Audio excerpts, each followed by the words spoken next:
نستعينه ونستغفره ونؤمن به ونتوكل عليه ونعوذ بالله من شرور أنفسنا ومن سيئات أعمالنا من يهده الله فلا مضل له ومن يضلله فلا هادي له ونشهد أن لا إله إلا الله وحده لا شريك له ونشهد أن محمدا عبده ورسوله أرسله بالحق بشيرا ونذيرا وداعيا إلى الله بإذنه وسراجا منيرا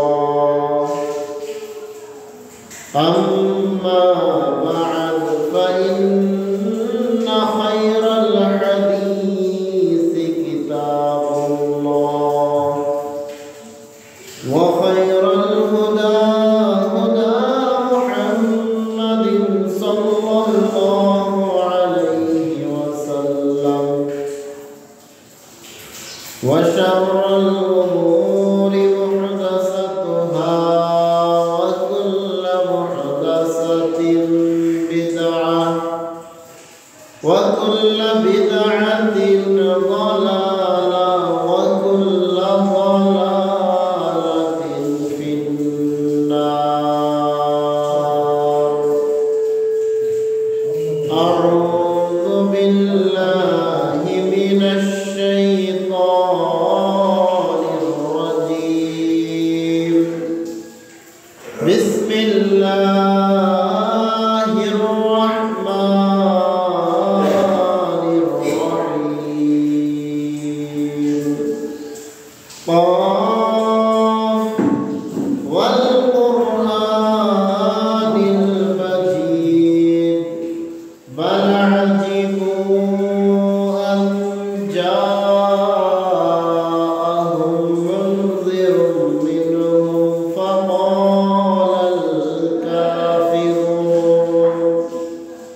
فقال الكافرون هذا شيء عجيب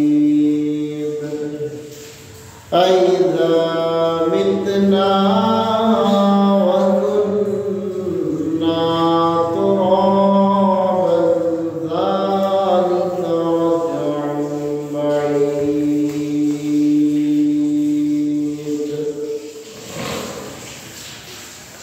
وبعد فأعوذ بالله من الشيطان الرجيم. بسم الله الرحمن الرحيم. إنا أنزلناه في ليلة القدر وما أدراك ما ليلة القدر. ليلة القدر خير من 1000 شهر. تنزل الملائكة والروح فيها بإذن ربهم من كل أمر. سلام هي حتى مطلع الفجر.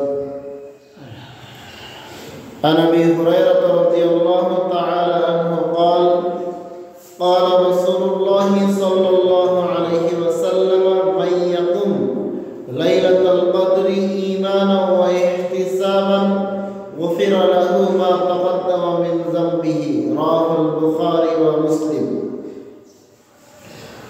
সম্মানিত উপস্থিতি, প্রশংসা আল্লাহর জন্য। সবাই পড়ি আলহামদুলিল্লাহি রাব্বিল আলামিন। দরুদ এবং সালাম বিশ্ব নবী মুহাম্মদুর রাসূলুল্লাহ সাল্লাল্লাহু তাআলা আলাইহি ওয়াসাল্লামের প্রতি। আজ 20 রমাদান,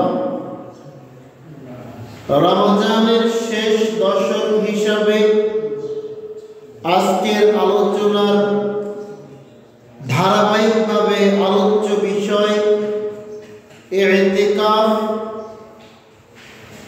লাইলাতুল কদর এবং সাদাকাতুল ফিতর। এই তিনটি বিষয় নিয়ে পবিত্র কুরআন এবং সহিহ হাদিস ভিত্তিক আলোচনার চেষ্টা করব ইনশাআল্লাহুল আজিজ। মাহে রমাদান আপনার আমার কাছ থেকে বিদায় নিয়ে চলে যাচ্ছে। পরবর্তী রমজান মাস আপনি আমি পাবো কি পাবো না, আল্লাহ সুবহানাহু ওয়া তাআলা ভালো জানেন। হতে পারে আপনার আমার জীবনের এটাই শেষ রমজান, হতে পারে এই রমজানটাই আপনার আমার জীবনের শেষ, আর হয়তো রমজান মাস আমরা পাবো না। যেটাই হোক না কেন, এই রমজান মাস পেয়েছি, আল্লাহর শুকরিয়া আদায় করে আপনার আমার উচিত এই রমজান মাসের এই অন্তত পক্ষে এই শেষের 10টা দিনকে মূল্যায়ন করা। আপনার আমার উচিত মাহে রমজানের পবিত্রতা বজায় রেখে মাহে রমজানের পূর্ণ ফজিলত আপনার আমার জীবনে গ্রহণ করা। রমজান মাস, রাসূল সাল্লাল্লাহু আলাইহি ওয়াসাল্লাম বলেছেন, মান সামা রমাদানা ঈমানান ওয়া ইহতিসাবান গুফিরা লাহু মা তাকাদ্দামা মিন যামবিহি। যে ব্যক্তি রমজান মাসে সওয়াবের আশায় ঈমানের সাথে সিয়াম পালন করবে, আল্লাহ রাব্বুল আলামিন তার জীবনের পূর্বের গুনাহ মাফ করে দিবেন। সুবহানাল্লাহ। তিনি বলেন, মান কামা রমাদানা ঈমানান ওয়া ইহতিসাবান গুফিরা লাহু মা তাকাদ্দামা মিন যামবিহি। যেই ব্যক্তি রমজান মাসে সওয়াবের আশায় ঈমানের সাথে তারাবির সালাত আদায় করবে, আল্লাহ রাব্বুল আলামিন তার জীবনের পূর্বের গুনাহ মাফ করে দিবেন। আপনি আজকে ধরে 20টা সিয়াম পালন করলেন, আপনি গতকাল পর্যন্ত 20 দিন 20 রাত তারাবির সালাত আদায় করেছেন। আল্লাহ রাসূল সাল্লাল্লাহু আলাইহি ওয়াসাল্লাম যেই কথা বলেছেন যে ঈমানের সাথে সওয়াবের আশায় সিয়াম পালন করলে পূর্বের গুনাহ মাফ হয়, ঈমানের সাথে সওয়াবের আশায় তারাবির সালাত আদায় করলে পূর্বের গুনাহ মাফ হয়। আপনার আমার জীবনের পূর্বের গুনাহ কি মাফ হয়েছে? তা ভাবার সময় কিন্তু এসে গেছে, তা ভাবার সময় কিন্তু এসে গেছে। আপনাকে আমাকে ভাবতে হবে, আপনাকে আমাকে চিন্তা করতে হবে। দেখতে দেখতে 20টা সিয়াম শেষ করে ফেললাম, দেখতে দেখতে 20 দিন তারাবির সালাত শেষ করে ফেললাম, কিন্তু আপনার আমার জীবনের গুনাহ মাফ হয়েছে কিনা বা কতটুকু মাফ হয়েছে তা আপনাকে আমাকে এখন মূল্যায়ন করতে হবে, ভেবে দেখতে হবে, চিন্তা করতে হবে। সম্মানিত উপস্থিতি, রমজান মাসের শেষ দশকে রাসূল সাল্লাল্লাহু আলাইহি ওয়াসাল্লাম কিছু গুরুত্বপূর্ণ কাজ করতেন। এই গুরুত্বপূর্ণ কাজগুলোর মধ্যে একটা কাজ ছিল ইতিকাফ। আয়েশা রাদিয়াল্লাহু তাআলা আনহা বলেন, রাসূল সাল্লাল্লাহু আলাইহি ওয়াসাল্লাম মৃত্যু পর্যন্ত প্রত্যেক রমজানের শেষ দশকে তিনি ইতিকাফ করতেন। এমনকি যেই বছরে তার মৃত্যু হয় সেই বছরেও তিনি ইতিকাফ করেছেন, ইতিকাফ করতেন। এটা ছিল রাসূল সাল্লাল্লাহু আলাইহি ওয়াসাল্লামের একটা গুরুত্বপূর্ণ সুন্নাত। তিনি প্রতি বছর রমজান মাসে ইতিকাফ করতেন শেষ দশকে। আপনি আমি ব্যস্ততার দোহাই দিয়ে, কাজকর্মের দোহাই দিয়ে রাসূল সাল্লাল্লাহু আলাইহি ওয়াসাল্লামের এই সুন্নাতটা পালন করি না, যেটা আপনার আমার পালন করা উচিত। যারা পালন করে তারাও পূর্ণ ইতিকাফের শর্তগুলো মানে না। ইতিকাফ শব্দের অর্থ হচ্ছে নিজেকে আবদ্ধ করে নেওয়া, দুনিয়াবি সকল চিন্তা চেতনা থেকে নিজেকে মুক্ত করে মসজিদের মধ্যে নিজেকে আবদ্ধ করার নামই হচ্ছে ইতিকাফ। আর আপনার আমার সমাজে দেখা যায় ইতিকাফ করছে এক শ্রেণীর মুসলমান, এক শ্রেণীর মানুষ মসজিদে বসে বসে দোকানের হিসাব, মসজিদে বসে বসে ব্যবসার হিসাব, মসজিদে বসে বসে পরিবার পরিজনের হিসাব, মসজিদে বসে বসে নিজের ব্যবসা প্রতিষ্ঠানের হিসাব নিয়ে ব্যস্ত হয়ে আছে। বলেন সেটা কেমন ইতিকাফ হয়ে গেল? ভাবার বিষয়, চিন্তা করার বিষয়। মসজিদে বসে আপনি ইতিকাফ করতে বসেছেন, সাথে আছে আপনার অ্যান্ড্রয়েড মোবাইল। কিছুক্ষণ পর পর আপনি ফেসবুকে লগইন করছেন, কিছুক্ষণ পর পর আপনি ইউটিউবের ভিডিও দেখছেন, কিছুক্ষণ পর পর আপনি মেসেঞ্জারে চ্যাটিং করছেন, হোয়াটসঅ্যাপে চ্যাটিং করছেন, অথবা অফলাইনে কাউকে ফোন দিয়ে খোঁজ খবর নিচ্ছেন। বলেন এটা কেমন ইতিকাফ হলো? ইতিকাফ মানে তো হচ্ছে আপনাকে যাবতীয় দুনিয়াবী চিন্তা চেতনা থেকে নিজেকে মুক্ত রেখে আল্লাহর ইবাদতে মশগুল থাকতে হবে। এটা হচ্ছে ইতিকাফ। আপনি ইতিকাফে বসেছেন, আপনার দোকানের কর্মচারীকে ফোন দিয়ে জিজ্ঞাসা করছেন, শোনাও সকাল সকাল দোকান খুলবে, ঈদের মার্কেট, বেচা বিক্রি বেশি হবে এবং দীর্ঘ রাত পর্যন্ত দোকানে থাকতে হবে। আমি তো ইতিকাফে আছি, আমি তো দেখতে পাই না, তোমরা যেন দায়িত্বে অবহেলা না করো। এটা হচ্ছে ইতিকাফকারীর মুখের কথা।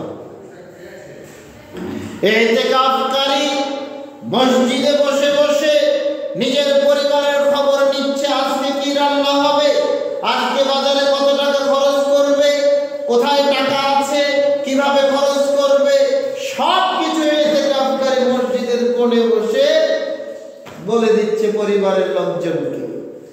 আয়েশা রাদিয়াল্লাহু তাআলা আনহা বলেন, রাসূল সাল্লাল্লাহু আলাইহি ওয়াসাল্লাম বলেছেন, as-sunnatu লিল মুতাকিফ, যেই ব্যক্তি ইতিকাফ করবে তার জন্য সুন্নাত হচ্ছে আল্লাহ ইয়াশহাদাল জানাজা, সে কোনো জানাজায় অংশগ্রহণ করতে পারবে না।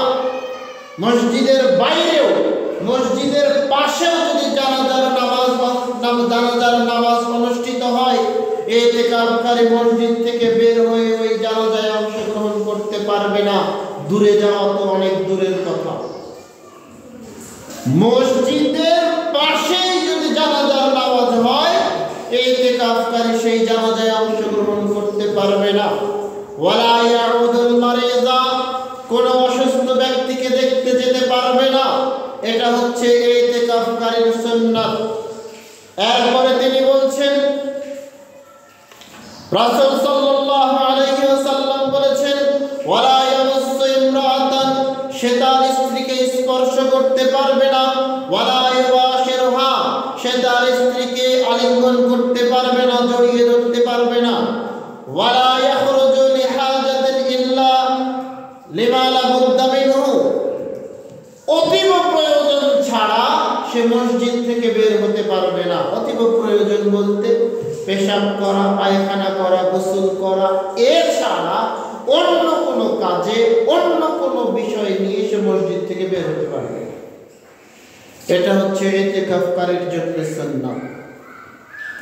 এরপরে তিনি বলছেন, ওয়ালা ইতিকাফা ইল্লা বিসাওমিন, সিয়ামরত অবস্থা ছাড়া ইতিকাফ চলবে না। যেই ব্যক্তি ইতিকাফে থাকবে তাকে জরুরিভাবে সিয়াম থাকতে হবে। সিয়াম ছাড়া ইতিকাফ করতে পারবে না। ওয়ালা ইতিকাফা ইল্লা ফি মসজিদিন জামিইন, জুমা মসজিদ ছাড়া, অর্থাৎ যেই মসজিদে জুমার সালাত অনুষ্ঠিত হয় এই মসজিদ ছাড়া কোনো ওয়াক্তিয়া মসজিদে বা নিজের বাড়ির কোণে ইতিকাফ হবে না। নিজের বাড়ির কোণে যদি আপনি নিজেকে আবদ্ধ করে নেন, অথবা বাড়ির পাশে একটা ওয়াক্তিয়া মসজিদ আছে সেই মসজিদে যদি আপনি নিজেকে আবদ্ধ করে নেন, আপনার ইতিকাফ হবে না। ইতিকাফ করার জন্য আপনার জুমা মসজিদই লাগবে। যে মসজিদে জুমার সালাত অনুষ্ঠিত হয় সেই মসজিদই লাগবে, এছাড়া অন্য কোনো জায়গায় ইতিকাফ হবে না। তাহলে এই হাদিস থেকে আমরা স্পষ্ট কিছু জিনিস পেলাম। এক, ইতিকাফকারী জানাজায় যেতে পারবে না। জানাজা তো একটা গুরুত্বপূর্ণ কাজ, তাই না? একজন মুসলমানের উপরে আরেকজন মুসলমানের 6টা হক আছে। 6টা হক আছে। কয়টা হক আছে? 6টা হক আছে। এই 6টা হকের একটা অন্যতম হক হচ্ছে, আপনি যখন অন্য একজন মুসলমানের মৃত্যুর খবর পাবেন আপনাকে তার জানাজায় অংশগ্রহণ করতে হবে। এরকম একটা গুরুত্বপূর্ণ হকের বিষয়ে আল্লাহ রাসূল বলেছেন যে সে এই হক পূরণে যেতে পারবে না, সে জানাজায় যেতে পারবে না। তাহলে একটা হক পূরণ করতে যেখানে আল্লাহ রাসূল নিষেধ করেছেন, সেখানে আপনি অন্য কোথাও যাওয়ার চিন্তা করেন কিভাবে? আপনি অন্য কোথাও যাওয়ার চিন্তা করেন কিভাবে? আপনার ভাবা উচিত, আপনার চিন্তা করা উচিত। এরপরে তিনি বলছেন ওয়ালা ইয়াউদুল মারিজা, ইতিকাফকারী কোন অসুস্থ রোগীকে দেখতে যেতে পারবে না। আপনি ইতিকাফে আছেন, খবর পেলেন আপনার বাবা, আপনার মা মৃত্যু শয্যায় শায়িত, অবস্থা বেগতিক, অবস্থা খুব খারাপ, অবস্থা খুব করুণ। আপনি খবর পেয়েছেন মসজিদে বসে, না আপনি দেখতে যেতে পারবেন না। যদি দেখতে যেতেই হয় আপনাকে ইতিকাফ বাদ দিয়ে, যে না আমি ইতিকাফ করতে পারলাম না, একেবারে ইতিকাফ বাদ দিয়ে আপনাকে বের হয়ে চলে যেতে হবে। আমার কথা বোঝা যায়? যদি আপনি যেতে চান তাহলে আপনাকে একেবারে বের হয়ে চলে যেতে হবে। ওই গেলাম, দেখলাম, আবার এসে মসজিদে ঢুকে গেলাম, জি না, চলবে না, চলবে না। এটাও একটা গুরুত্বপূর্ণ হক। একজন মুসলমানের উপরে আরেকজন মুসলমানের যে 6টা হক আছে তার মধ্যে একটা অন্যতম হক হচ্ছে ইয়াউদুহু ইযা মারিজা। যখন আপনি খবর পাবেন যে আপনার কোনো ভাই, আপনার কোনো প্রতিবেশী, আপনার কোনো আত্মীয় স্বজন, আপনার কোনো পাড়া প্রতিবেশী, গ্রামবাসী অসুস্থ অবস্থায় পড়ে আছে, আপনাকে তখন তাকে দেখতে যেতে হবে। এটা হচ্ছে একটা গুরুত্বপূর্ণ হক। আপনি ইতিকাফে আছেন, এই হকটাও পূরণ করতে আল্লাহ রাসূল নিষেধ করেছেন, তাহলে অন্য কাজে যাওয়া তো দূরের কথা। আপনি ভাবলেন কিভাবে যে আপনি আপনার নিজস্ব প্রয়োজনে, নিজস্ব কাজকর্মে আপনি মসজিদ থেকে বের হয়ে চলে যাবেন? অনেক মানুষকে দেখা যায়, বিশেষ করে গ্রাম অঞ্চলের অনেক মানুষকে দেখা যায় যে মসজিদের পাশে জমি আছে, মসজিদের পাশে তার নিজস্ব জমি আছে, জমিতে শ্রমিক কাজ করছে, হয় ধান লাগানোর কাজ করছে বা ধান কাটার কাজ করছে। ইনি এবার চিন্তা করছে এটা তো মসজিদের পাশে, বের হয়ে চলে গেলাম, দেখলাম তারা কিভাবে কাজ করছে, কিভাবে তারা কাজকর্ম করছে, কাজে ফাঁকি দিচ্ছে নাকি, এগুলো দেখে আবার মসজিদে ঢুকে গেলাম। চলবে এগুলা? চলবে না। শিক্ষা গ্রহণ করুন, এগুলো চলবে না। আপনি যেখানে জানাজায় অংশগ্রহণ করতে পারবেন না, আপনি যেখানে অসুস্থ রোগীকে দেখতে যেতে পারবেন না, সেখানে আপনি নিজের ফসল দেখতে যাবেন কিভাবে? নিজের ব্যবসা প্রতিষ্ঠান দেখতে যাবেন কিভাবে? নিজের আত্মীয় স্বজনের বাড়িতে যাবেন কিভাবে? এগুলো কোনো চলবে না। আপনি শুধু বের হতে পারবেন পেশাব করতে, পায়খানা করতে আর গোসল করতে। যদি মসজিদের মধ্যে, মসজিদের বাউন্ডারির মধ্যে এগুলোর ব্যবস্থা না থাকে, তাহলে বাইরে দেখা যাচ্ছে যে মসজিদে আপনার ওরকম ব্যবস্থা করা নাই, মসজিদের নির্ধারিত টয়লেট নেই, তাহলে আপনাকে দূরে কোথাও জঙ্গলের মধ্যে যেতে হবে, আপনি ওখানে যেতে পারবেন, কিন্তু নিজের বাড়িতে যেতে পারবেন না। ইসলাম এগুলোকে নিষেধ করেছে, আল্লাহ রাসূল সাল্লাল্লাহু আলাইহি ওয়াসাল্লাম এগুলোকে নিষেধ করেছেন। সম্মানিত উপস্থিতি, আয়েশা রাদিয়াল্লাহু তাআলা আনহা বলেন, রাসূল সাল্লাল্লাহু আলাইহি ওয়াসাল্লাম প্রতি রমজানের শেষ দশকে তিনি ইতিকাফ করতেন, প্রতি রমজানে। তাহলে গুরুত্বটা কত একবার চিন্তা করেন। আপনি বলেন তো, আপনি কয়বার আপনি ইতিকাফ করেছেন? কয়বার করেছেন? একবার। আমাদের সমাজে কিছু হাদিস প্রচলিত আছে, তার মধ্যে একটা জয়ীফ হাদিস এই যে কোন জুমা মসজিদে যদি একজনও ইতিকাফকারী না থাকে তাহলে গোটা গ্রামবাসী পাপী হয়ে যাবে। এটা ভুল কথা। এরকম কোন কথা আল্লাহ রাসূল সাল্লাল্লাহু আলাইহি ওয়াসাল্লাম বলেন নাই। আপনি ইতিকাফ করবেন, আপনার জন্য এটা অনেক গুরুত্বপূর্ণ, আপনার জন্য এটা অনেক ফজিলতপূর্ণ। আপনি ইতিকাফ করবেন, ইতিকাফে বসে আপনি আল্লাহর জিকির আজকার করবেন, সালাত সিয়াম পালন করবেন, রাত্রিগুলো জাগরণ করবেন, বিজয় রাত্রিগুলো জাগরণ করবেন। আল্লাহর ইবাদতে আপনি একটা এক্সট্রা সুযোগ সুবিধা পাবেন, যেটা আপনি বাড়িতে থেকে পাচ্ছিলেন না। আপনি ভালো করে বুঝেন, ইতিকাফে যখন আপনি ঢুকলেন, আপনার তখন দুনিয়াবি সব চিন্তা বাতিল, আপনার পরিবারের চিন্তা বাতিল, আপনার ব্যবসা প্রতিষ্ঠানের চিন্তা বাতিল, আপনার চাকরির চিন্তা বাতিল, সব বাতিল।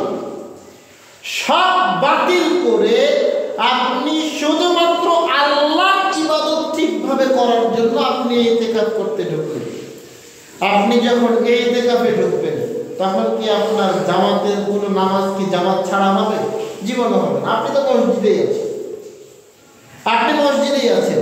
অথচ বাড়িতে যখন আপনি ছিলেন তখন হয়তো বা কোনো না কোনো কারণে আপনার দুই এক ওয়াক্ত সালাত জামাত ছাড়া হয়ে যেত, জামাত ছাড়া হয়ে যেত। আপনি যখন মসজিদে আসেন তখন আপনি ওইভাবে জামাতের সাথে সব নামাজ আদায় করতে পারছেন, এটা একটা সুবিধা। দুই, আপনি বাড়িতে যখন আসেন তখন আপনার কৃষিকাজের চিন্তা, আপনার ব্যবসা প্রতিষ্ঠানের চিন্তা, ঈদের মার্কেটের চিন্তা, ঈদের কেনাকাটার চিন্তা, অনেক চিন্তায় আপনি আল্লাহর ইবাদত ঠিক মতো করতে পারছেন না। আর আপনি যখন সব চিন্তা ভাবনা বাদ দিয়ে মসজিদের মধ্যে নিজেকে আবদ্ধ করে নিয়েছেন, তখন আপনি আল্লাহর জিকির করার, আল্লাহর ইবাদত করার, বেশি বেশি নফল ইবাদত করার সুযোগ পাচ্ছেন। কেননা আপনার তখন সব চিন্তা বাতিল, আপনি মসজিদেই আছেন। আপনার কিছুক্ষণ পর পর ইচ্ছা হবে একটু কোরআন তেলাওয়াত করি, একটু 2 রাকাত 4 রাকাত সালাত আদায় করি, নফল সালাত আদায় করি, একটু জিকির আজকার করি। এই চিন্তাগুলো আপনার হবে। আল্লাহর ইবাদতে আপনি সময় সুযোগ পাবেন সবচাইতে বেশি। এরপরে বিশেষভাবে এই যে রমজান মাসের শেষ দশকের 5টা বিজোড় রাত্রি আছে, আপনি মসজিদে থাকার কারণে এই 5টা রাত্রি জাগরণ করতে পারবেন, কোনো চিন্তা ছাড়া, কোনো সমস্যা ছাড়া আপনি জাগরণ করতে পারবেন, যেটা আপনি বাড়িতে থাকলে করতে পারতেন না। তাহলে বোঝা যাচ্ছে সর্বোপরি একমাত্র আল্লাহ রাব্বুল আলামিনের ইবাদত বেশি বেশি করার জন্য এবং বেশি বেশি করার সুবিধার্থে এই ইতিকাফের কোনো বিকল্প নেই। ইতিকাফ এমন একটা বিষয় যে আপনি এর মাধ্যমে আল্লাহর ইবাদতে বেশি সময় পাবেন, সুযোগ পাবেন, বেশি এনার্জি পাবেন। রাসূল সাল্লাল্লাহু আলাইহি ওয়াসাল্লাম প্রতি বছর ইতিকাফ করেছেন, মর্মে একাধিক সহিহ হাদিস আছে। আপনার আমার উচিত এই ইতিকাফের ব্যাপারে বেশি বেশি গুরুত্ব দেওয়া। সম্মানিত উপস্থিতি, ইতিকাফ যদি আপনি রমজান মাসে করেন, রমজান মাসে ইতিকাফ আপনাকে শেষ দশকই করতে হবে, অর্থাৎ 20 রমজান মাগরিবের আগে আপনাকে মসজিদে ঢুকতে হবে এবং চাঁদ দেখার পরে, শাওয়ালের চাঁদ দেখার পরে আপনাকে মসজিদ থেকে বের হতে হবে। কেউ যদি বলে 3 দিন বা 7 দিন ইতিকাফ করা যাবে, তাহলে সেটা ভুল। যদি কেউ আপনার মানত করেন, মানত যে আমার এই কাজটা হলে বা এই কাজটার উদ্দেশ্যে আমি 3 দিন বা 5 দিন বা 7 দিন ইতিকাফ করব। মানতের ইতিকাফ 3 দিন 5 দিন 7 দিন একদিনও চলে, কিন্তু রমজান মাসের ইতিকাফ 1 দিন 3 দিন 7 দিন 5 দিন চলে না।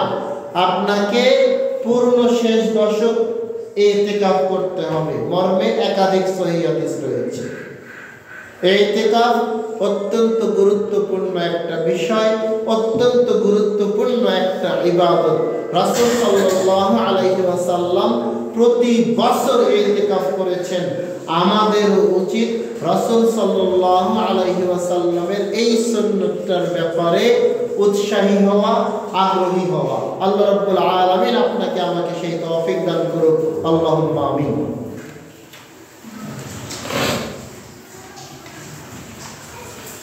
আলহামদুলিল্লাহি ওয়াহদা ওয়াসসালাতু ওয়াসসালামু আলা মান লা নাবিয়্যা বা'দা।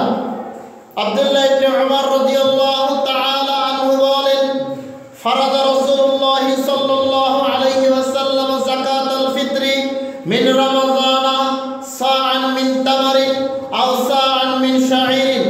রাসূল সাল্লাল্লাহু আলাইহি ওয়াসাল্লাম রমজান মাসের শেষে, রমজান মাসে যাকাতুল ফিতর বা ফিতরা ফরজ করেছেন 1 সা খেজুর অথবা 1 সা জব আলাল আবদি ওয়াল হুররি, স্বাধীন ব্যক্তি অথবা পরাধীন ব্যক্তি যেই হোক না কেন তার জন্য যাকাতুল ফিতর বা সাদাকাতুল ফিতর ফরজ।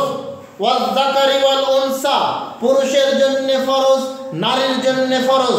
ওয়াস সাগীরি ওয়াল কাবীর, ছোটদের জন্য ফরজ, বড়দের জন্য ফরজ। মিনাল মুসলিমিন, সকল মুসলমানের জন্য রাসূল সাল্লাল্লাহু আলাইহি ওয়াসাল্লাম যাকাতুল ফিতর বা ফিতরাকে ফরজ করেছেন।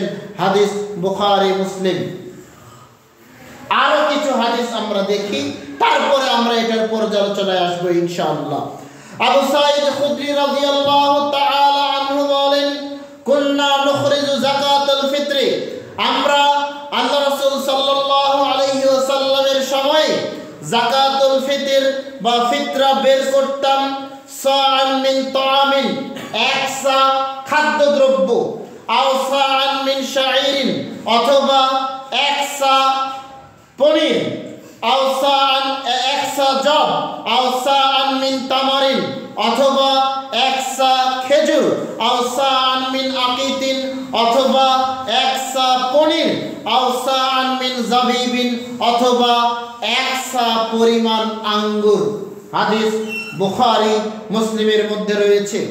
আব্দুল্লাহ ইবনে আব্বাস রাদিয়াল্লাহু তাআলা আনহু বলেন, ফারাদা রাসূলুল্লাহ সাল্লাল্লাহু আলাইহি ওয়াসাল্লাম যাকাতুল ফিতরি, আল্লাহ রাসূল সাল্লাল্লাহু আলাইহি ওয়াসাল্লাম যাকাতুল ফিতরকে ফরজ করেছেন তুহরাতাল লিল সাইমি, একজন সিয়াম পালনকারীর সিয়ামকে পবিত্র করার জন্য, মিনাল লাগবি ওয়ার রাফাসি, অশ্লীল কথাবার্তা অশ্লীল কাজ থেকে পবিত্র করার জন্য, ওয়া তুমাতাল লিল মাসাকিন, এবং মিসকিনদের জন্য খাদ্য প্রদান হিসাবে। 3টা হাদিস বললাম। এরকম একাধিক সহিহ হাদিস রয়েছে, এরকম একাধিক সহিহ হাদিস রয়েছে যেগুলোর মাধ্যমে আমরা বুঝতে পারি, আমরা জানতে পারি যাকাতুল ফিতর রাসূল সাল্লাল্লাহু আলাইহি ওয়াসাল্লাম কর্তৃক বা রাসূল সাল্লাল্লাহু আলাইহি ওয়াসাল্লামের পক্ষ থেকে একটা ফরজ ইবাদত। সম্মানিত উপস্থিতি, এখন আমরা এই হাদিসগুলোর পর্যালোচনায় আসি। যাকাতুল ফিতর আপনার আমার দেশে প্রতি বছর ইসলামিক ফাউন্ডেশন থেকে নির্ধারণ করা হয়। যেমন এই বছর সর্বনিম্ন নির্ধারণ করা হয়েছে 110 টাকা এবং সর্বোচ্চ নির্ধারণ করা হয়েছে 250 টাকা বা তার চাইতে একটু বেশি। প্রতি বছর এটা নির্ধারণ করার কোনো সুযোগ নেই। কেন সুযোগ নেই? আল্লাহ রাসূল সাল্লাল্লাহু আলাইহি ওয়াসাল্লাম ১৫০০ বছর আগে এটা নির্ধারণ করে দিয়ে গেছেন। রাসূল সাল্লাল্লাহু আলাইহি ওয়াসাল্লাম আজ থেকে ১৫০০ বছর আগে এটা নির্ধারণ করে দিয়ে গেছেন। তাহলে আপনি প্রতি বছর এটা নির্ধারণ করতে আসেন কিভাবে? আপনি প্রতি বছর এটা নির্ধারণ করতে আসেন কিভাবে? রাসূল সাল্লাল্লাহু আলাইহি ওয়াসাল্লাম এটা ১৫০০ বছর আগে নির্ধারণ করে দিয়ে গেছেন। রাসূল সাল্লাল্লাহু আলাইহি ওয়াসাল্লাম ৫ প্রকার পণ্যের মাধ্যমে এটা আদায় করতে বলেছেন। এটা রাসূলের কথা, এটা আমার কথা নয়। রাসূল সাল্লাল্লাহু আলাইহি ওয়াসাল্লাম ৫ প্রকার পণ্যের মাধ্যমে এটা আদায় করতে বলেছেন। ১, তামিন, খাদ্যদ্রব্য বলেছেন। ২, তিনি বলেছেন শাইর, জব। তিনি বলেছেন তামার, খেজুর। তিনি বলেছেন আকিক, পনির। তিনি বলেছেন জাবিব, আঙ্গুর। এই ৫টা পণ্য দ্বারা আল্লাহ রাসূল সাল্লাল্লাহু আলাইহি ওয়াসাল্লাম ফিতরা আদায় করতে বলে গেছেন আজ থেকে ১৫০০ বছর আগে। তাহলে আল্লাহ রাসূল নির্ধারণ করে গেলেন ৫ প্রকার পণ্য। আপনি এখানে নতুন একটা জিনিস ঢুকিয়ে দিলেন, সেটা হচ্ছে টাকা। এটা কি রাসূলের সুন্নাত মোতাবেক হচ্ছে? আমি এখানে তর্ক করছি না, আমি এখানে অহংকারমূলক কোনো কথাও বলছি না। আমি শুধু বলছি রাসূল ৫ প্রকার পণ্য বলে গেলেন। তাহলে আপনি আমি এমন কি পেলাম, এমন কি শিখলাম, বা এমন কি হাদিস আমরা পেলাম যেই হাদিসের মাধ্যমে আমরা আল্লাহ রাসূলের এই ৫টা পণ্যের একটাও পছন্দ করলাম না? আমরা আল্লাহ রাসূলের এই ৫টা পণ্যের একটাকেও পছন্দ করলাম না। আমরা আমাদের পছন্দ অনুযায়ী আমরা টাকাকে ঢুকিয়ে দিলাম, টাকা দিয়ে ফিতরা আদায় করতে বললাম, নিজেও করলাম, মানুষকেও বললাম। কিন্তু আমার প্রশ্ন হচ্ছে ওই সমস্ত আলেম ওলামার কাছে, হুজুর আপনি এই টাকার শব্দটা পেলেন কোথায়? আপনি বলছেন যে ইমাম ইবনে তাইমিয়া বলেছেন টাকা দিয়ে ফিতরা আদায় করা যাবে। আপনি বলছেন ইমাম আবু হানিফা বলেছেন টাকা দিয়ে ফিতরা আদায় করা যাবে। আপনি যেরকম ভাবে ২-৩ জন ইমামের মতামত দিচ্ছেন, এই ২-৩ জন ইমামের মতামত তো আমরাও দিতে পারি। আপনি ইমাম শাফিঈর মতামত দেখেন, তিনি বলেছেন টাকা দিয়ে ফিতরা আদায় করা যাবে না। আপনি ইমাম আহমদ ইবনে হাম্বলের মতামত দেখেন, তিনি বলেছেন টাকা দিয়ে ফিতরা আদায় করা যাবে না। আপনি ইমাম মালিকের ফতোয়া দেখেন, আপনি ইমাম মালিকের মতামত দেখেন, তিনি বলেছেন টাকা দিয়ে ফিতরা আদায় করা যাবে না। আপনি বর্তমান সময়ে এ যুগের শ্রেষ্ঠ আলেম ওলামাদের মধ্যে, শ্রেষ্ঠ ইমামদের মধ্যে শাইখ আল্লামা নাসিরউদ্দিন আলবানী রাহিমাহুল্লাহর মতামত দেখেন, তিনি বলেছেন টাকা দিয়ে ফিতরা আদায় করা যাবে না। আপনি সৌদি আরবের আরব ভূখণ্ডের সবচাইতে বড় ইমাম যাকে বলা হয়, যাকে মনে করা হয় শাইখ ইবনে বাজ রাহিমাহুল্লাহর কথা চিন্তা করেন, তিনি বলেছেন লা তুআদ্দি কিমাতাহা, তোমরা খাদ্যদ্রব্য দিয়েই ফিতরা আদায় করো, এটাই সুন্নাত, তোমরা এর দাম দিও না, অর্থাৎ টাকা দিয়ে ফিতরা আদায় করিও না।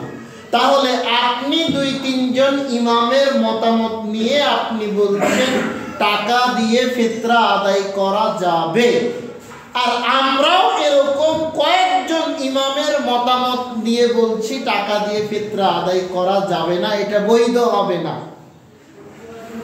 আর যেখানে আল্লাহ রাসূল সাল্লাল্লাহু আলাইহি ওয়াসাল্লাম ৫ প্রকার পণ্য নিজে নির্ধারণ করে দিয়েছেন, যে নবী ৫ প্রকার পণ্য নির্ধারণ করে দিলেন, সেই নবী কি বলতে পারতেন না যে এই ৫ প্রকার পণ্যের দাম দিয়েও ফিতরা আদায় করা যাবে?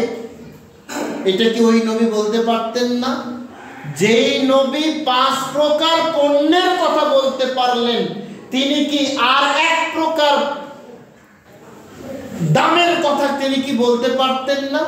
অবশ্যই পারতেন। আল্লাহ রাসূল তো বলতে পারতেন যে এই 5 প্রকার পণ্যের পরিবর্তে তোমরা এগুলোর দাম দিয়েও ফিতরা আদায় করতে পারো। তিনি তো এটা বলেন নাই।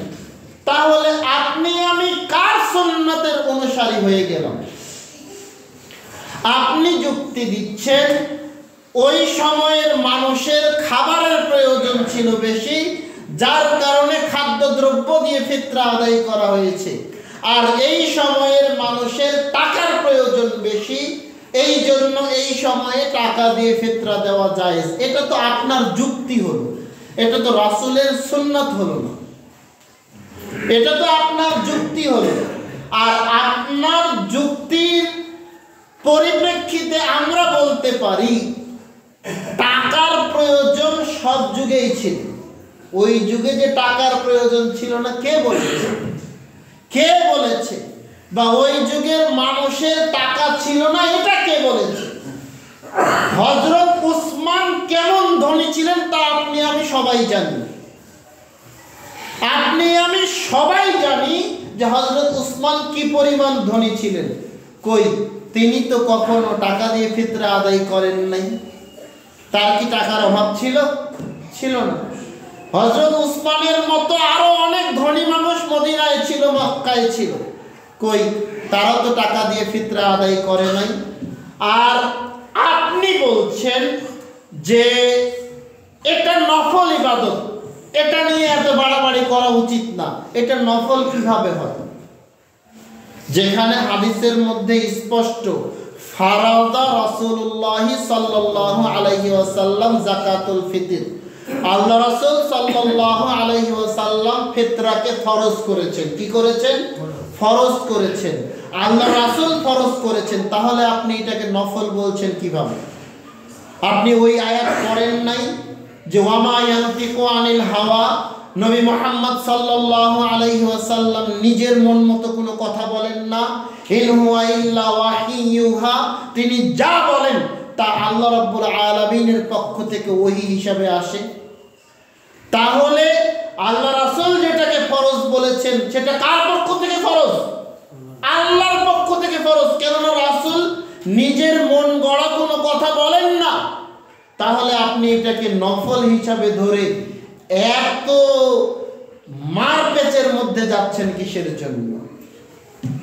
আমি আপনাকে বলছি, উদাত্ত আহ্বান জানাচ্ছি, রাসূল সাল্লাল্লাহু আলাইহি ওয়াসাল্লাম এই সমস্যাগুলোর সমাধানে আল্লাহ রাসূল আগেই জানতেন যে এমন একটা যুগ আসবে, এমন একটা সময় আসবে যেই যুগে যেই সময়ে মানুষের মধ্যে ইসলামের বিধান নিয়ে দ্বন্দ্ব লাগবে, লাগবেই লাগবে। এমন একটা যুগ আসবে, এমন একটা সময় আসবে যেই যুগে যেই সময়ে আল্লাহর বিধান নিয়ে মানুষের মধ্যে দ্বন্দ্ব লাগবে। যার কারণে তিনি বিদায় হজ্জের ভাষণে বলে গেছেন, তারাক্তু ফীকুম আমরাইন, আমি তোমাদের মাঝে দুইটা জিনিস রেখে যাচ্ছি। লান তাজিল্লু মা তাওয়াসসাকতুম বিহিমা, ওই দুইটা জিনিস তোমরা যতক্ষণ আঁকড়ে ধরে থাকবে ততক্ষণ তোমরা কেউ পথভ্রষ্ট হবে না, তোমরা কেউ ভ্রান্ত মতে যাবে না। এক, কিতাবুল্লাহ, আল্লাহর কিতাব কোরআন, ওয়া সুন্নাতে রাসূলিহি, আমি নবী মুহাম্মদ সাল্লাল্লাহু আলাইহি ওয়াসাল্লাম, আমার সুন্নাত অর্থাৎ সহিহ হাদিস। এই সমস্যাগুলোর সমাধানে কোরআন এবং সহিহ হাদিসের বিকল্প কিছু নাই। ইসলামের মূলনীতি হচ্ছে কোরআন, সুন্নাহ, ইজমা, কিয়াস। যে কোনো সমস্যার সমাধানে প্রথমে কোরআন দেখতে হবে, তারপরে হাদিস দেখতে হবে, তারপরে ইজমা দেখতে হবে। ইজমা মানে হচ্ছে সম্মিলিত আলেমের মতামত। 4 নম্বরে কিয়াস। আপনি যখন কোনো মতামত পাচ্ছেন না, কোনো নির্ধারিত সুস্পষ্ট কোনো মতামত পাচ্ছেন না, তখন কিয়াস মানে নিজের ইচ্ছা মতো একটা ধারণার মাধ্যমে আপনি বিধান পালন করবেন। তো এই ফিতরা বিষয়টাতে কোরআনের তো স্পষ্ট কোনো আয়াত নাই, কিন্তু স্পষ্ট হাদিস তো আছে, স্পষ্ট হাদিস তো আছে। আপনি সরাসরি হাদিসের অনুসরণ করেন না কেন? আপনি বলছেন মানুষের প্রয়োজনের তাগিদে টাকা দিয়ে ফিতরা আদায় করা যাবে, কিন্তু আল্লাহ রাসূলের হাদিস তো ভিন্ন কথা বলছে। আল্লাহ রাসূলের হাদিস তো ভিন্ন কথা বলছে। তাহলে আপনি আমি কেন ইজমাতে যাব বা কিয়াসে যাব? যেখানে সমস্যার সমাধান হাদিসেই পাওয়া যাচ্ছে, সেখানে ইজমা কিয়াসে যাওয়ার আমার প্রয়োজনটা কোথায়? আল্লাহ আমাদেরকে হেদায়েত দান করুক, আল্লাহুম্মা আমিন। হুজুর বলছে, হুজুরের মতামত শুনেন। আমি বললাম টাকা দিয়ে ফিতরা আদায় করা রাসূলের সুন্নাত দ্বারা সাব্যস্ত নয়, হাদিস দ্বারা, সহিহ বুখারী মুসলিমের হাদিস দ্বারা স্পষ্ট প্রমাণিত যে আল্লাহ রাসূল সাল্লাল্লাহু আলাইহি ওয়াসাল্লাম 5 প্রকার পণ্য দ্বারা ফিতরা আদায় করার নির্দেশ দিয়েছেন। সুতরাং টাকা দিয়ে ফিতরা আদায় করা হাদিস দ্বারা, সহিহ হাদিস দ্বারা সাব্যস্ত হয় না। আমি যখন এই কথা বললাম, হুজুর সরাসরি আমার বিরোধিতা করলো। আমার সময় শেষ, মানুষ আমার উপর খেপে গেল। হুজুর এবার দাঁড়িয়ে বলছে, সম্মানিত এলাকাবাসী, আমি প্রতি বছর টাকা দিয়ে ফিতরা আদায় করি, বলেন তো আমি কি ভুল করলাম? মানুষ এবার চিন্তা করছে, হ্যাঁ তাই তো, আমাদের এত বড় হুজুর প্রতি বছর তিনি টাকা দিয়ে ফিতরা আদায় করে, আমরাও টাকা দিয়ে ফিতরা আদায় করি। কে না কে কোন একটা ছোট ছেলে এসে বলছে টাকা দিয়ে ফিতরা আদায় করা যাবে না। তার মানে হুজুর সেখানে নিজের কথাটাকে টিকিয়ে রাখার জন্য সরাসরি রাসূলের সুন্নাতের বিরোধিতা করে বসলেন। আল্লাহু আকবার। আমি বলছি না যে আপনাকে টাকা দিয়ে ফিতরা আদায় করা যাবে না, আমি আপনাকে সরাসরি এটা নিষেধ করব না। তবে আমি আপনাকে বিবেচনা করতে বলবো, আপনাকে চিন্তা করতে বলবো, আপনাকে ভেবে দেখতে বলবো। টাকা দিয়ে ফিতরা আদায় করার আগে আপনি রাসূলের হাদিসগুলো ভেবে দেখবেন। টাকা দিয়ে ফিতরা করার আগে আপনি আরো কয়েকজন আলেম ওলামার মতামত নেবেন। আমি নিজেকে আলেম মনে করি না, আমি নিজেকে অত বড় মাপের আলেম মনে করি না। আমি খুব ছোট্ট একজন মানুষ, আমার দ্বীনের জ্ঞান খুবই কম। আমি আপনাকে বলবো না যে আমার কথা শুনেই আপনি টাকা দিয়ে ফিতরা আদায় বন্ধ করবেন। আমি বলবো আপনি নিজে রাসূলের হাদিসগুলো পড়ে দেখুন। এই যুগে রাসূলের হাদিস পড়া, সহিহ হাদিস জানা অনেক সহজ। আপনি আপনার ঘরে বসে অ্যান্ড্রয়েড মোবাইলের মাধ্যমে আপনি রাসূলের সহিহ হাদিস জানতে পারবেন, রাসূলের সহিহ হাদিস দেখতে পারবেন। আপনি বিবেচনা করবেন, আপনি পড়বেন, আপনি দেখবেন, আপনি বড় বড় আলেম ওলামাদের মতামত দিবেন, তারপরে আপনি ফিতরা আদায় করতে যাবেন। সম্মানিত উপস্থিতি, এখানে আরো কয়েকটা কথা থেকে যায়। রাসূল সাল্লাল্লাহু আলাইহি ওয়াসাল্লাম ঈদের মাঠে যাওয়ার আগে ফিতরা আদায় করতে বলেছেন, আর ফিতরা বিলি বন্টন করতে বলেছেন ঈদের নামাজের পর। সহিহ হাদিস। আমার কথাটা এখন আপনাদের খারাপ লাগতে পারে, অনেক এলাকায়, অনেক মসজিদে ঈদের নামাজের আগেই ফিতরা বিলি বন্টন করা হয়ে যায়। অথচ রাসূল সাল্লাল্লাহু আলাইহি ওয়াসাল্লামের সুন্নাত হচ্ছে, তার নির্দেশনা হচ্ছে ঈদের নামাজের পরে ফিতরা বিলি বন্টন করতে হবে। যারা বলেন যে আমরা টাকা দিয়ে ফিতরা আদায় করব, কেননা আমার টাকাটা দিয়ে কোনো একজন গরিব মানুষ সেমাই কিনবে, চিনি কিনবে, মাংস কিনবে, তো সেমাই, চিনি, মাংস কেনার কথা আসলো কিভাবে? বিলি বন্টন তো করতে হবে ঈদের নামাজের পর। আপনার যদি কোনো গরিব মানুষকে এগুলো কেনার জন্য টাকা দেওয়ার প্রয়োজন হয়, আপনি আপনার যাকাত থেকে দেন। যাকাত তো টাকা দিয়ে আদায় করতে হবে। দেখেন আমাদের চিন্তা ভাবনাটা কেমন হয়ে গেছে। যাকাত আদায় করতে হবে টাকা দিয়ে, আমরা যাকাত দেই খাদ্যদ্রব্য, যাকাতে দেই কাপড়, আর ফিতরা আদায় করতে হবে খাদ্যদ্রব্য দিয়ে, ওখানে আমরা দেই টাকা। মানে রাসূল বলেছেন একটা, আমরা করছি সম্পূর্ণ বিপরীত। রাসূল বলেছেন একটা, আমরা করছি সম্পূর্ণ বিপরীত। তাহলে বলেন ফিতরা বিলি বন্টন কখন করতে হবে? ঈদের নামাজের পর। এটা সহিহ হাদিস। আপনি ফিতরা দিবেন ঈদের নামাজের আগে, মানে আপনার বাড়ি থেকে ফিতরা আদায় করা হবে ঈদের নামাজের আগে, আর এই ফিতরা বিলি বন্টন করা হবে ঈদের নামাজের পরে। এইভাবেই ফিতরা বিলি বন্টন করতে হবে। আপনি বলছেন যে মানুষ চাল নিতে চায় না, আল্লাহ রাসূল সাল্লাল্লাহু আলাইহি ওয়াসাল্লাম বলেছেন ফিতরা হচ্ছে তু'মাতাল লিল মাসাকিন, মিসকিনদের জন্য খাদ্য স্বরূপ। যার যে চাল নিতে চায় না তাহলে বুঝতে হবে ও মিসকিন না।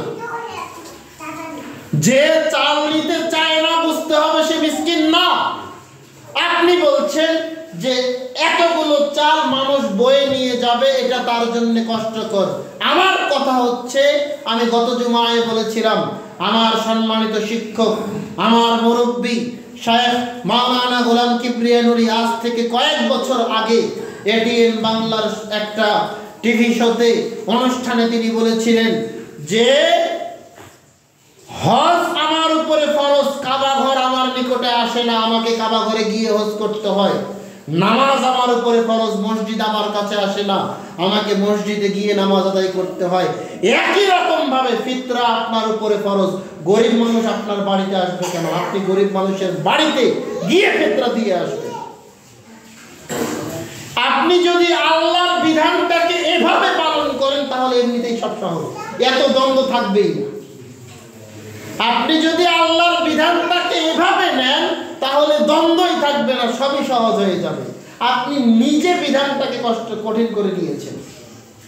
সম্মানিত উপস্থিতি, আপনাকে আমি আবারও বলে যাচ্ছি, আল্লাহ রাসূল সাল্লাল্লাহু আলাইহি ওয়াসাল্লাম 5 প্রকার পণ্য দ্বারা ফিতরা আদায় করার নির্দেশ দিয়েছেন। 5 প্রকার পণ্যের 1 নম্বরে রয়েছে খাদ্যদ্রব্য। যে দেশে যেই খাদ্যদ্রব্য চলে সে দেশের সেই খাদ্যদ্রব্য। 2 নম্বরে তিনি বলেছেন জব, 3 নম্বরে তিনি বলেছেন খেজুর, 4 নম্বরে তিনি বলেছেন পনির, 5 নম্বরে তিনি বলেছেন আঙ্গুর। এই 5টা পণ্য দ্বারা আল্লাহ রাসূল সাল্লাল্লাহু আলাইহি ওয়াসাল্লাম ফিতরা আদায় করতে বলেছেন। এইটাই সহিহ হাদিস। এখন আল্লাহ রাসূল সাল্লাল্লাহু আলাইহি ওয়াসাল্লাম বলেছেন ফিতরা দিতে হবে কিসের জন্য? তুহরাতাল লিস সাইমি আনিল লাগবি ওয়ার রাফাসি। সিয়ামরত অবস্থায় আপনি খারাপ কথা বলেছেন, সিয়ামরত অবস্থায় আপনার কিছু ভুল হয়ে গেছে, আপনার দ্বারা খারাপ কোনো কাজ হয়ে গেছে, এই খারাপ কথা থেকে, এই খারাপ কাজ থেকে আপনার সিয়ামটাকে পবিত্র করার জন্য ফিতরা আদায় করতে হবে। তাহলে ফিতরার গুরুত্ব অনেক বেশি। আপনি রাসূলের হাদিসের বাইরে কাজ করতে গিয়ে নিজের ফিতরাটাকে নষ্ট করিয়েন না। আপনাকে আমি আবারও বলছি, রাসূলের হাদিসের বাইরে কাজ করতে গিয়ে আপনি আপনার ফিতরাটাকে নষ্ট করিয়েন না। ফিতরা অত্যন্ত গুরুত্বপূর্ণ, ফিতরা অত্যন্ত মর্যাদাপূর্ণ, তাৎপর্যপূর্ণ। সম্মানিত উপস্থিতি, এবার আমরা আসি ফিতরা কতটুকু পরিমাণ দিব। এক সায়ের মক্কা মদিনার হিসাব হচ্ছে 2.5 কেজির বেশি, আর ইরাক ইরানের হিসাব হচ্ছে 2.5 কেজি। ইরাক ইরানের হিসাব অনুযায়ী 2.5 কেজি হচ্ছে 1 সা, আর মক্কা মদিনার হিসাব অনুযায়ী 2.5 কেজির বেশি, একটু বেশি, এটা হচ্ছে 1 সা। আপনাকে আমি অনুরোধ করব মক্কা মদিনার হিসাবে 2.5 কেজি থেকে একটু বেশি পরিমাণ ফিতরা আপনি আদায় করুন। আপনার পরিবারের যতজন সদস্য সবার পক্ষ থেকেই আপনাকে ফিতরা আদায় করতে হবে। শুধু তাই না, ঈদের নামাজের আগে, ঈদের নামাজের আগে, আবারও শুনেন, ঈদের নামাজের আগে যদি কোনো বাচ্চা জন্মগ্রহণ করে ওই বাচ্চারও ফিতরা আদায় করতে হবে। এটা রাসূল সাল্লাল্লাহু আলাইহি ওয়াসাল্লামের নির্দেশ। সম্মানিত উপস্থিতি, আসুন আমরা ফিতরাটাকে গুরুত্ব দেই, ফিতরার মর্যাদাটাকে গুরুত্ব দেই। আমরা যেন রাসূলের সুন্নাতের বাইরে গিয়ে এমন কোনো কাজ না করি যেই কাজ আল্লাহ রাসূল সাল্লাল্লাহু আলাইহি ওয়াসাল্লামের এই গুরুত্বপূর্ণ ফরজটাকে নষ্ট করে দেয়। আল্লাহুম্মা আমিন। এবার আসুন আমরা আলোচনা করি লাইলাতুল কদর সম্পর্কে। আল্লাহ রাব্বুল আলামিন বলছেন, ইন্না আনজালনাহু ফি লাইলাতুল কদর, আমি পবিত্র কোরআনকে নাজিল করেছি কদরের রাত্রিতে। ওয়ামা আদরাকা মা লাইলাতুল কদর, হে নবী মুহাম্মদ সাল্লাল্লাহু আলাইহি ওয়াসাল্লাম, আপনি কি জানেন লাইলাতুল কদরটা কি? লাইলাতুল কদরি খায়রুম মিন আলফি শাহর, লাইলাতুল কদরি খায়রুম মিন আলফি শাহরিন।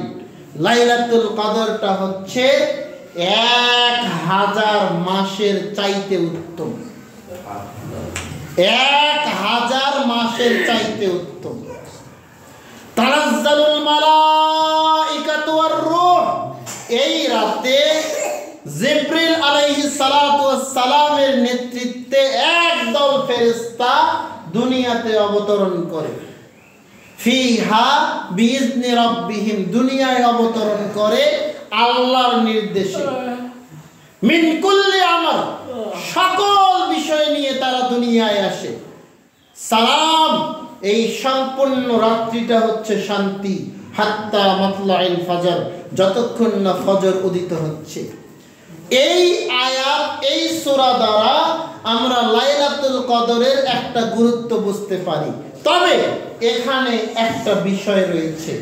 আল্লাহ বলছেন লাইলাতুল কদরি খায়রুম মিন আলফি শাহর, একটা রাত্রি, এই একটা রাত্রি 1000 রাতে 1000 মাসের চাইতে উত্তম। আল্লাহ বলে নাই 1000 মাসের সমান।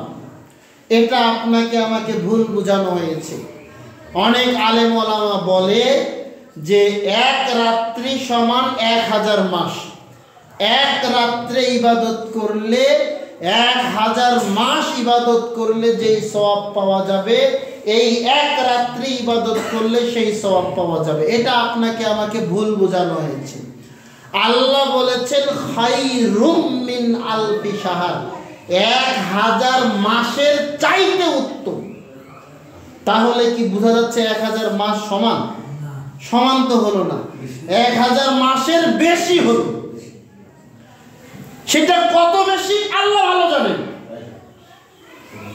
কত বেশি আল্লাহ ভালো জানেন। আপনি কেন আল্লাহর রহমতটাকে এত ছোট করে দেখলেন? আপনি কেন এত ছোট করে দেখলেন?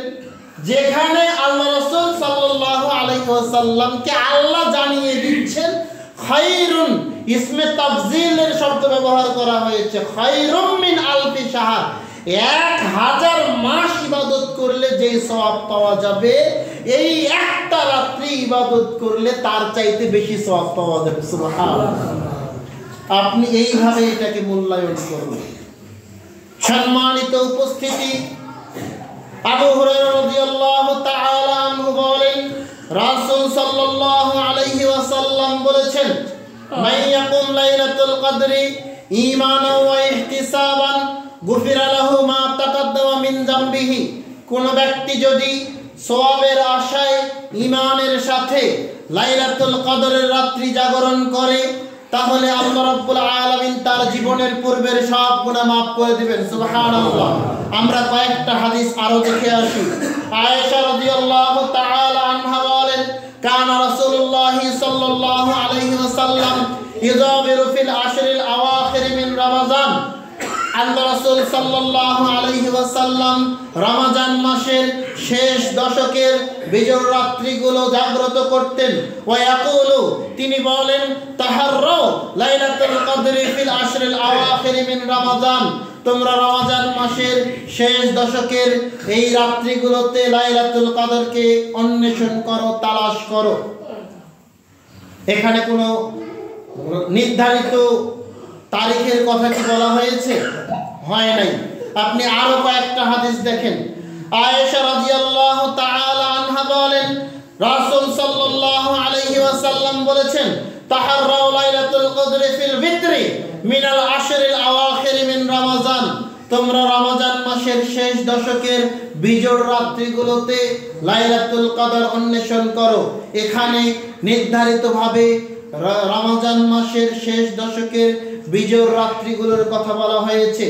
আবু সাঈদ খুদরি রাদিয়াল্লাহু তাআলা আনহু বলেন, রাসূল সাল্লাল্লাহু আলাইহি ওয়াসাল্লাম বলছেন, ইন্নী উরাইতু লাইলাতুল কদরি, আমি দেখলাম কোন রাত্রিটা লাইলাতুল কদরের রাত্রি, ওয়া ইন্নী নাসিতুহা, এরপরে আমি ভুলে গেলাম সেটা কোন রাত্রি ছিল, আও আনসাইতুহা, অথবা আল্লাহ আমাকে ভুলিয়ে দিয়েছেন।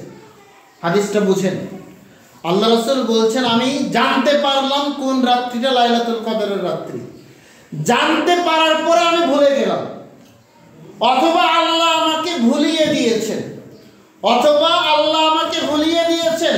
ফালতামিসুহা, তোমরা এই লাইলাতুল কদরকে অন্বেষণ করো, ফিল আশরিল আওয়াখির মিন কুল্লি বিত্রি, প্রত্যেক শেষ দশকের বিজোড় রাত্রিগুলোতে। প্রত্যেক, কুল্ল শব্দ ব্যবহার করা হয়েছে, অর্থাৎ 21, 23, 25, 27, 29, 5টা রাত্রির কথাই আল্লাহ রাসূল বললেন, নির্ধারিতভাবে তিনি 27 রাত্রির কথা বলেন না। এরপরে দেখেন, উবাদা ইবনে সামিত রাদিয়াল্লাহু তাআলা আনহু বলেন, খারাজা নবী সাল্লাল্লাহু আলাইহি ওয়াসাল্লাম লিয়ুখবিরানা বিলাইলাতিল কদর, আল্লাহ রাসূল সাল্লাল্লাহু আলাইহি ওয়াসাল্লাম ওহীর মাধ্যমে জানতে পেরেছেন কোন রাত্রিটা লাইলাতুল কদরের রাত্রি। সেটা 21 নাকি 25 নাকি 23 নাকি 27 নাকি 29, তিনি এটা জানতে পেরেছেন।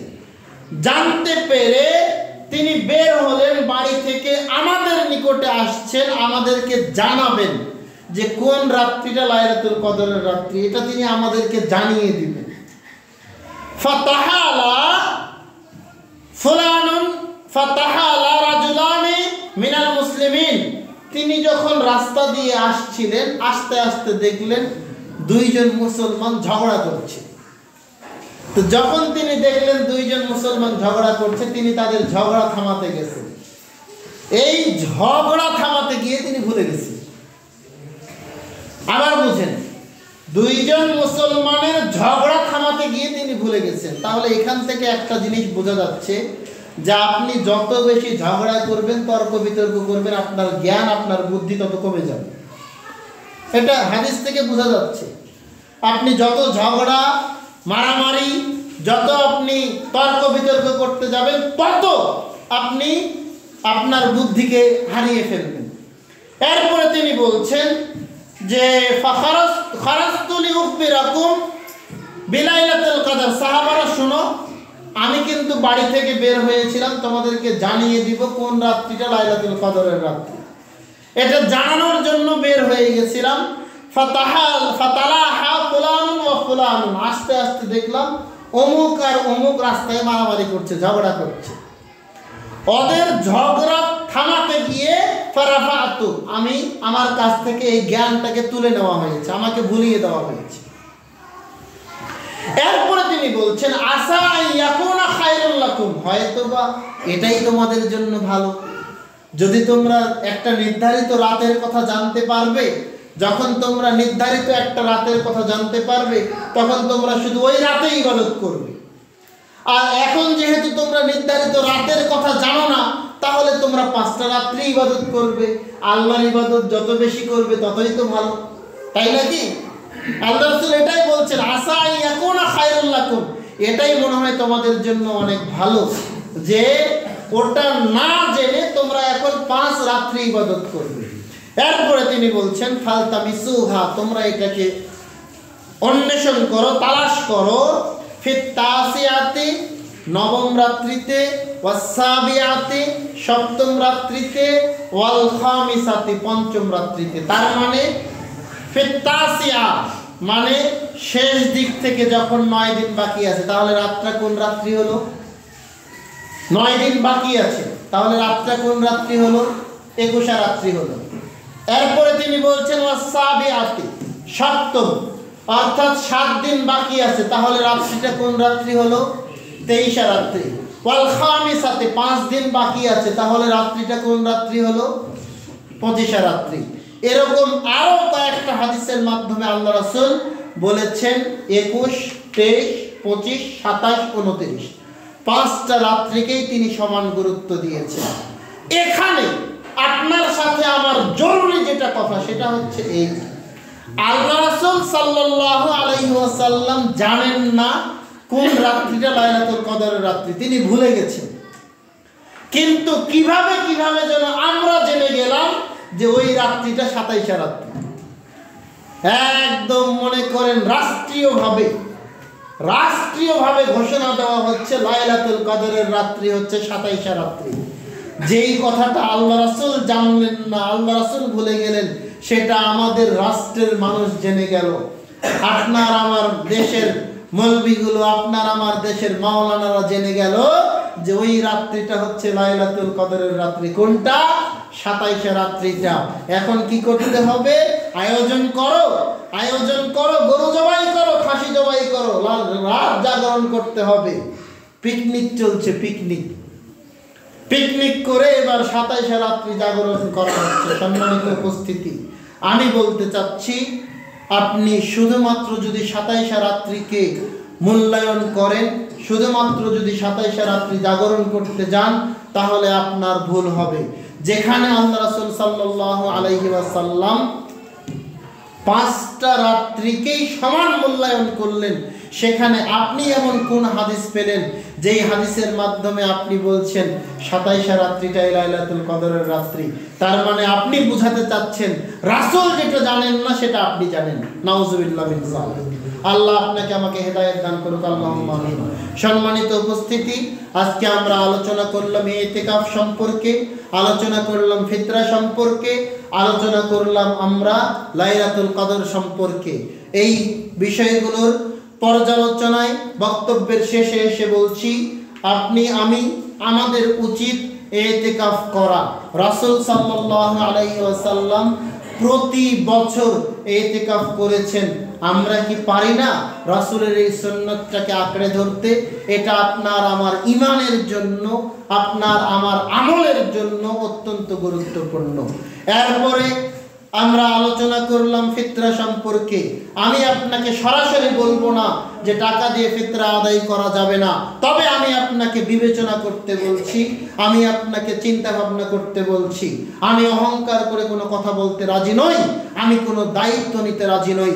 আর যদি আমি আপনাকে বলি টাকা দিয়ে ফিতরা আদায় করতে হবে, আর টাকা দিয়ে যদি ফিতরা আদায় না চলে, তাহলে কিয়ামতের মাঠে আপনি আমাকে দায়ী করবেন যে হুজুর আপনি বলেছিলেন টাকা দিয়ে ফিতরা আদায় করতে হবে, আপনার কথা শুনে আমি টাকা দিয়ে ফিতরা আদায় করেছিলাম, এই যে আল্লাহ আমাকে ধরে নিয়েছেন, এখন কি করব? আমি ওই দায়িত্ব নিতে রাজি নই। আবার আমি এটাও বলছি না যে আপনি টাকা দিয়ে ফিতরা আদায় করবেন না, এটা তখন আমার অহংকারমূলক কথা হয়ে যাবে। আমি আপনাকে আল্লাহ রাসূলের হাদিসগুলো দেখালাম এবং আল্লাহ রাসূল 5টা পণ্যের কথা বললেন। 1 খাদ্যদ্রব্য, 2 যব, 3 খেজুর, 4 পনির, 5 আঙ্গুর। আল্লাহ রাসূল সাল্লাল্লাহু আলাইহি ওয়াসাল্লাম এই 5টা পণ্যের কথা বলেছেন। আমাদের উচিত আল্লাহ রাসূলের সুন্নাতকে ধারণ করে এই 5টা পণ্যের মাধ্যমেই ফিতরা আদায় করা। এটাই আপনার আমার জন্য সবচাইতে ভালো হবে, কেননা এটা হবে একেবারে বিশুদ্ধ, এর মধ্যে কোনো সন্দেহই নেই।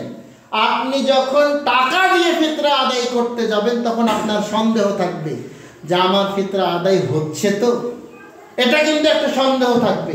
আর আল্লাহ রাসূল বলেছেন দা মা ইয়ারিবুকা ইলা মা লা ইয়ারিবুক, যেটাকে তোমার সন্দেহ মনে হয় তুমি ওটা ছেড়ে দাও, আল্লাহ রাসূল বলেছেন। তাহলে আমাদের উচিত খাদ্যদ্রব্যের মাধ্যমেই ফিতরা আদায় করা। সর্বশেষ আলোচনা করলাম লাইলাতুল কদর সম্পর্কে। আপনার আমার উচিত 21, আজকে 21 রাত্রি, 21, 23, 25, 27, 29 5টা রাত্রিকেই সমান মূল্যায়ন করে জাগ্রত করা। আমাদের উচিত 5টা রাত্রিকেই সমান মূল্যায়ন করে ইবাদতের মধ্যে কাটিয়ে দেওয়া। আল্লাহ রাব্বুল আলামিন আপনাকে আমাকে সঠিক দিন এবং ধর্ম বুঝার, সহিহ হাদিস বুঝার তৌফিক দান করুক। আল্লাহুম্মা আমিন। সুবহানাকা আল্লাহুম্মা ওয়া বিহামদিকা আশহাদু আল লা ইলাহা ইল্লা আনতা আস্তাগফিরুকা ওয়া আতুবু ইলাইক।